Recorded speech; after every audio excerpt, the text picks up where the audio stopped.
Olá, tudo bem? Estamos aqui, eu, professor Newton, e o professor Mário, de Redação Língua Portuguesa, no bate-papo Soma Enem. Hoje o nosso tema é índio. Já foi o tema, né, que todo dia era dia de índio. Pois é, agora nós vamos trabalhar esse tema e eu quero saber do professor Mário como que esse tema interessante pode ser abordado na redação. Olha, é um tema muito, mas muito interessante, né? Ele já esteve em pauta aí para cair várias vezes nas edições do Enem, não apareceu por enquanto, né? Então ele continua em alta aí para aparecer, então está dentro dessa lista dos prováveis temas, né, para o Enem. Bem, o Enem pode explorar de várias maneiras, né? Bem, é um tema provável por quê? Porque há por trás do próprio tema, questões políticas, questões sociais, questões históricas, questões econômicas, questões até religiosas e tal. Então isso tudo compõe, faz parte dessa composição exigida pelo Enem. Ok. Bom, então como que eles podem trabalhar? Podem trabalhar a questão da persistência da violência contra o indígena, dentro da questão cultural, da questão econômica, da questão que tem a ver também com política, como desmatamento e outras assim, que vão para o lado ambiental, a questão de causas, consequências, levantar problemas, então isso tudo pode aparecer, né? Bem, mas como, aproveitando, é claro, né, a presença de um professor de história, né? Então, como que iríamos explorar todas essas abordagens com um cunho histórico, quer dizer, com embasamento num repertório histórico, produtivo, bem feito, bem colocado, para um posicionamento mais seguro, né? Então, como é que seria essa historiografia do indígena, como que ela seria colocada, né? Para que possamos amarrar o ponto de vista, ok? Ok. Bom, gente, é o seguinte, primeiro, na área de humanas, a prova sempre tem alguma questão sobre o indígena, a história do índio na composição da sociedade brasileira. Ou seja, o índio é um personagem frequente nas provas de ciências humanas. E agora, aproveitando essa temática como possível, né, tema para exploração da redação, a gente tem a falar o seguinte. Um índio, ele é encontrado aqui quando os portugueses chegam. E, a princípio, os portugueses encaram o índio de várias formas. Primeiro, o índio ele não é civilizado, o índio é inferior, mas, ao mesmo tempo, o português vê o índio também como, às vezes, uma representação de uma imagem paradisíaca, porque o índio, inserido naquela fauna, flora fantásticas, exuberantes, diferentes, o índio nu, inocente, muitas vezes atraía uma atenção ligada à própria questão do paraíso. Bom, mas dentro do processo histórico brasileiro, nós temos consolidada uma posição preconceituosa, uma posição discriminatória. Na verdade, o índio, ele, dono da terra, vai perder a sua terra.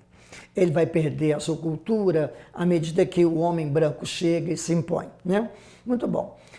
Mário, olha só, apenas no século XX, no começo do século XX, é que houve uma medida efetiva para, no caso do governo federal, para o tratamento da questão indígena de uma forma mais significativa, com a criação do Serviço Nacional de Proteção ao Índio em 1910. Importante. Bom, mais tarde, bem mais tarde, já na década de 60 do século XX, foi criada a FUNAI, a Fundação Nacional do Índio, e também um órgão federal encarregado de otimizar as políticas públicas, notadamente federais, para a questão do índio.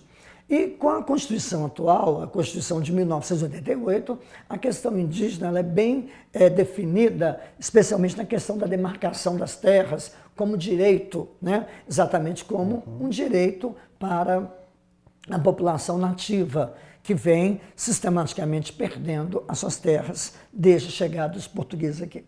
Perfeito. Veja bem, a partir de toda a contextuação histórica, seria o meu ponto de partida, a minha base, para eu pensar numa determinada tese, num posicionamento, com problemas que envolvem a demarcação, a criação de leis, de projetos. Então eu penso, conflitos, ok, vou pensar em conflitos, vou pensar em toda a problemática que envolve a questão da natureza em si, aí vou lá para a questão ambiental, né?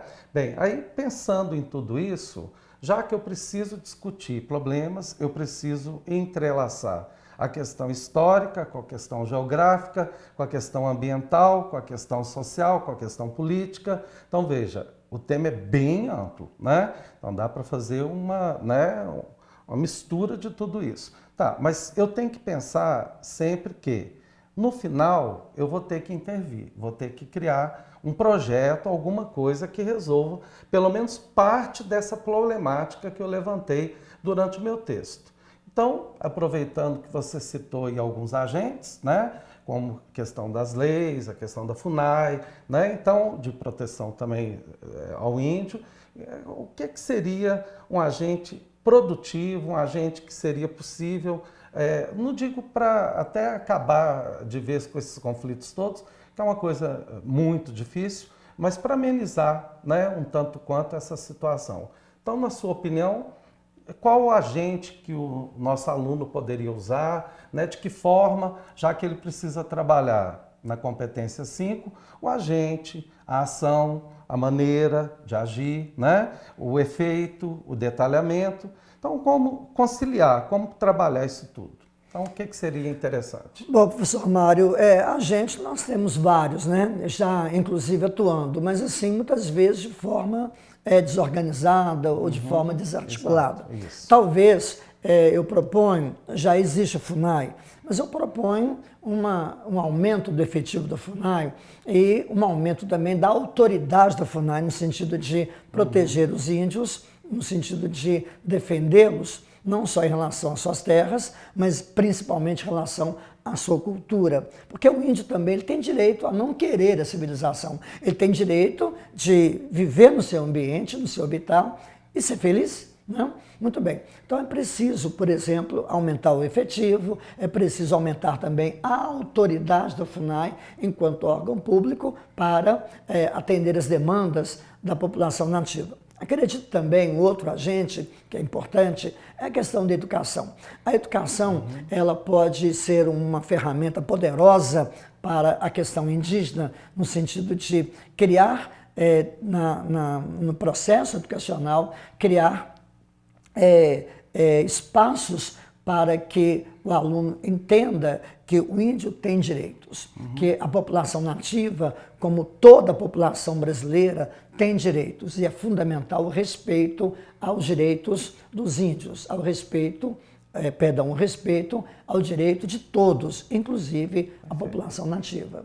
Perfeito. Então veja bem, vamos entender o processo. Tá, trabalhei todo o meu repertório, trabalhei o agente, né, como bem o professor colocou, a ação que seria executada, trabalhei o modo, a maneira de executar, detalhei, ok, mas para completar, eu vou puxar um desses repertórios, que o professor bem colocou, vou encaixar ou na ação, ou no agente, ou no modo meio, citei a Constituição ali, eu vou trazer a Constituição aqui embaixo, na minha intervenção, para poder finalizar. Lembrando que o último parágrafo, ele não é só de intervenção, ele é também de conclusão. Então, você precisa fechar a sua discussão, fechar o seu texto, com aqueles conectivos tradicionais, conclui-se dessa forma, em virtude disso, né? Então, pronto, trabalhei essa conclusão, eu entro com a intervenção, retomo um desses repertórios, pronto. Aí eu produzi, tenho um projeto de texto, tenho conhecimento, né? Foi bem colocado aqui pelo Newton. Então, pronto, trabalhei tudo isso, vou chegar à sonhada redação nota 1000, ok? Espero que a gente tenha colaborado com você.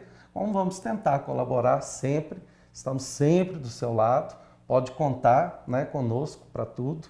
Então, vamos ver aí se a gente consegue caminhar juntos para chegarmos a essa redação perfeita, ok?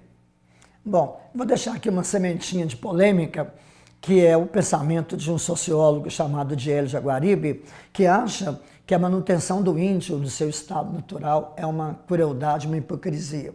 Ele acha que o índio tem que ser aculturado e inserido na civilização por meio da educação. Fica aí a semente da polêmica. Um abraço. Perfeito.